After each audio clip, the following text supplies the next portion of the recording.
పిలుస్తుంది నీ వెంటే తెలుగుదేశం, చూపించర రగులుతున్న తెలుగు పౌరుషం.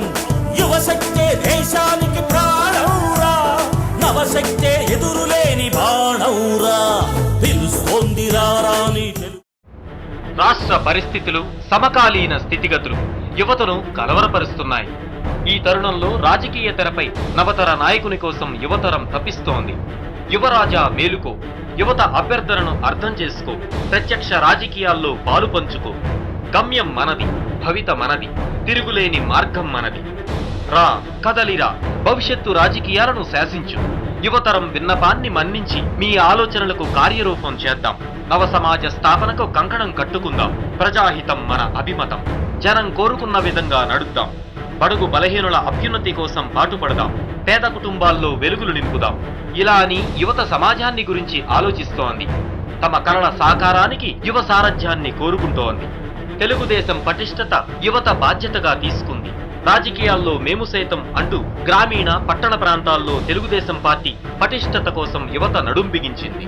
లక్ష్య సిద్ధికి నవనాయకుని కోసం అన్వేషిస్తోంది. అన్ని వర్గాలను చైతన్యపరచి 2014 ఎన్నికలకు సమాయత్తమవుతోంది. బాబన్న నాయకత్వాన్ని బలపరిచేందుకు తెలుగు యువత కంకణం కట్టుకుంది. రాజకీయాలను ప్రభావితం చేసే వారిలో యువత కీలక పాత్ర పోషిస్తోంది. సామాజికంగాను రాజకీయంగాను వినూత్న మార్పుల ఆవిష్కరణకు యువతే ప్రధాన భూమిక.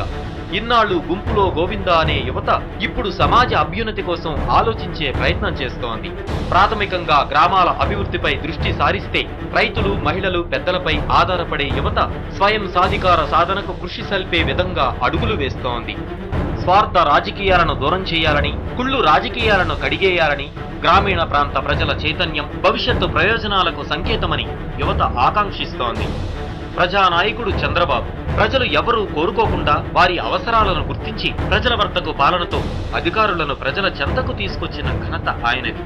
ఆయా గ్రామాల్లో సమస్యలను పరిష్కరించుకునే విధంగా జన్మభూమి కార్యక్రమాన్ని సమర్థవంతంగా అమలు చేసిన చంద్రబాబు యువతకు ఉపాధి అవకాశాలు, మహిళలకు ఆర్థిక స్వయం సమృద్ధికి పెద్దపీట వేసిన చంద్రబాబు దార్శనిక ప్రణాళిక విజన్ 2020 రూపకర్త. రైతు కుటుంబంలో జన్మించిన చంద్రబాబు నాయుడు రాజకీయాల్లోకి వచ్చిన తర్వాత ఏనాడు రైతును విస్మరించలేదు. తొలుత గ్రామీణ ప్రాంతాల్లో మహిళా సాధికారత కోసం డ్వాక్రా సంఘాలు ఏర్పాటు చేసి వాటిని బలోపేతం చేశారు. కుటుంబంలో వంటింటికే పరిమితమైన మహిళల్లో చైతన్యం తీసుకొచ్చే ప్రయత్నంలో సఫలీకృతులయ్యారు. మహిళలతో పొదుపు సంఘాలను ఏర్పాటు చేసి బ్యాంకుల ద్వారా సులభంగా రుణాలను పొందేందుకు మార్గం చూపి ఆర్థిక ప్రగతికి బాటలు వేశారు. అదే ఇప్పటికీ మహిళా సంఘాలు పటిష్టమయ్యాయి. యువతకు ఉపాధి అవకాశాలు. దేశంలో ఏ ముఖ్యమంత్రి చొరవ తీసుకోని విధంగా ఇన్ఫర్మేషన్ టెక్నాలజీ అభివృద్ధికి బీజం వేశారనడంలో అతిశయోక్తి లేదు. గ్రామీణ ప్రాంతాల్లో వ్యవసాయాన్ని చూసి, కష్ట నష్టాలను చూసి, తల్లిదండ్రుల ఇబ్బందులను చూసే నిరుద్యోగ యువతను పెద్ద పెద్ద పట్టణ ప్రాంతాల వైపు ఉపాధి కోసం వెళ్లే మార్గాన్ని చూపారు. డిగ్రీ పూర్తయిన వెంటనే ఉద్యోగం పొందటం కష్టతరమైన రోజుల్లో డిగ్రీ, ఇంజనీరింగ్ పూర్తి చేసిన అభ్యర్థులు ఏమాత్రం ఖాళీగా ఇళ్ల వద్ద నిరుద్యోగంతో లేకుండా సాఫ్ట్వేర్ కోర్సులతో ఉపాధి అవకాశాలను అందిపుచ్చుకునే విధంగా తోడ్పాటు అందించారు. ముఖ్యమంత్రి చంద్రబాబు రైతుల కష్టాలను కొంతమేర గట్టెక్కించే ప్రయత్నంలో భాగంగానే రైతుల పిల్లలకు కంప్యూటర్, ఇన్ఫర్మేషన్ టెక్నాలజీ రంగాల్లో ఉపాధికి ఢోకాలేని విధంగా చర్యలు తీసుకున్నారు. దీంతో గ్రామీణ ప్రాంతాలకు చెందిన యువతరం సాఫ్ట్వేర్ రంగాలపై మొగ్గు చూపి ప్రభుత్వ ఉద్యోగాల కంటే స్వల్ప కాల వ్యవధిలోనే ఎక్కువ స్థాయిలో జీతం పొందే స్థాయికి ఎదిగారు. ప్రైవేట్ రంగంలో 4 అంకెల స్థాయి నుంచి 6 అంకెల స్థాయి జీతంతో అద్భుతమైన ఉపాధి అవకాశాలను చూపి యువతలో ఆత్మస్థైర్యాన్ని పెంపొందించారు. ఉద్యోగ ఉపాధికి ప్రభుత్వ రంగాలే అవసరం లేదు, ప్రైవేటు రంగాలు కూడా భరోసా ఇచ్చాయి. రైతు శ్రేయస్సు కోసమే బాబు బాట్లు. గ్రామాల్లో అప్పటిదాకా రైతు కష్టపడితేనే భోజనం.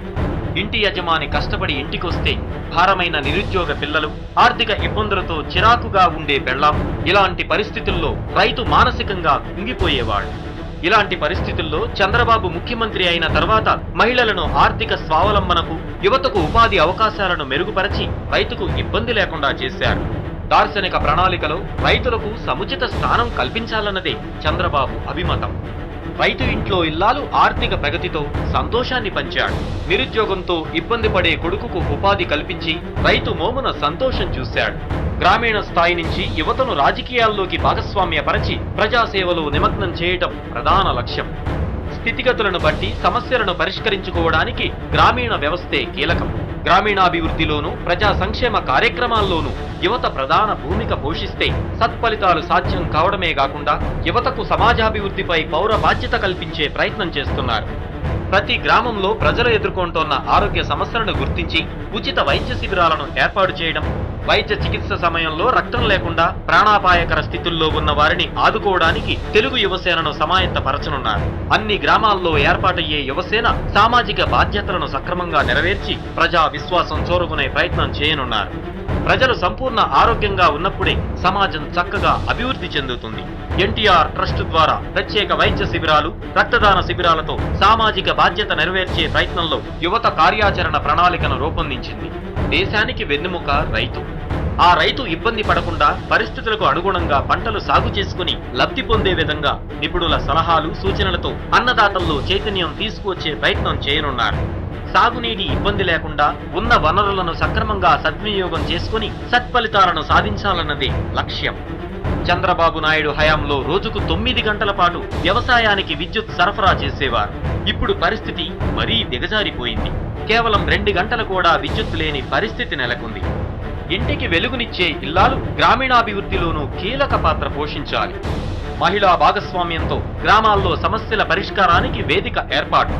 పంచాయతీ సర్పంచ్, వార్డు సభ్యులుగా మహిళలకు ప్రాధాన్యత ఇవ్వడంతో పాటు అభివృద్ధి కార్యక్రమాల్లో మహిళలను భాగస్వామ్యం చేయడంతో ఫలితం ఉంటుందని యువత ఆకాంక్ష. విషయ పరిజ్ఞానం పెంపొందించుకుని విద్యావంతులుగా రాణించి తన కాళ్లపై తాను నిలబడుతూ పుట్టిన గ్రామానికి తమ వంతు ఏదో చేయాలనే భావన కల్పించబోతున్నారు. పేదల కష్టాలను స్వయంగా తెలుసుకోవడానికి, వారి పిల్లలను విద్యావంతులుగా తీర్చిదిద్దేందుకు తెలుగు యువత బాధ్యతగా పనిచేయనుంది. గ్రామీణ ప్రాంతాలు అభివృద్ధిలో ఉన్నప్పుడే రాష్ట్రం కూడా ప్రగతి పదంలో దూసుకుపోతుంది. గ్రామీణ సంస్థలు ఇబ్బంది పడకుండా ఎక్కడి సమస్యలను అక్కడే పరిష్కరించుకునే విధంగా కార్యాచరణ ప్రణాళిక. యువతను భాగస్వామ్యం చేయడంతో బాధ్యతను పెంపొందించడం, మహిళలకు ప్రాధాన్యతనివ్వడం, రైతులు లాభదాయక పంటలు వేసుకుని కష్టాల నుంచి గట్టెక్కితే గ్రామాలన్నీ ఆనందంతో ఉంటాయి. ప్రభుత్వంపై పెద్దగా ఒత్తిడి లేకుండానే అభివృద్ధి పనులు నిర్వహించుకునేందుకు ప్రజలను భాగస్వామ్యపరచి మంచి ఫలితాలు సాధించాలని యువత కోరుకుంటోంది. ఎక్కడి సమస్యలను అక్కడ యువసేనల ద్వారా తెలుసుకుని కంప్యూటరీకరణ చేస్తారు. ప్రాధాన్యతానుసారంగా పరిష్కరించేందుకు సాధక బాధకాలపై దృష్టి పెడతారు. విమర్శలకు తావు లేకుండా సమస్యల పరిష్కారానికి మార్గాన్ని సూచించే క్రమంలో తెలుగు యువతకు బాధ్యతలు కల్పించి మహిళా సంఘాలను భాగస్వామ్యపరచి స్థానిక సంస్థలను బలోపేతం చేస్తారు. గ్రామాల అభివృద్ధి, ప్రజా సమస్యల పరిష్కారంతో తెలుగు యువత జన విశ్వాసాన్ని చూరగొనడమే లక్ష్యం. రండి, కదలి రండి, కలిసి రండి, సామాజిక అభివృద్ధిలో భాగస్వామ్యమవుదాం. తెలుగుదేశం పార్టీకి గట్టి పునాదులు వేద్దాం. జై తెలుగుదేశం, జై జై తెలుగుదేశం. నిలుస్తుంది నీ వెంటే తెలుగుదేశం, చూపించర రగులుతున్న తెలుగు పౌరుషం. యువశక్తే దేశానికి ప్రాణంరా, నవశక్తే ఎదురులేని బాణంరా. పిలుస్తోంది రాని తెలుగుదేశం, నీ కోసం నిన్ను కన్న దేశం కోసం.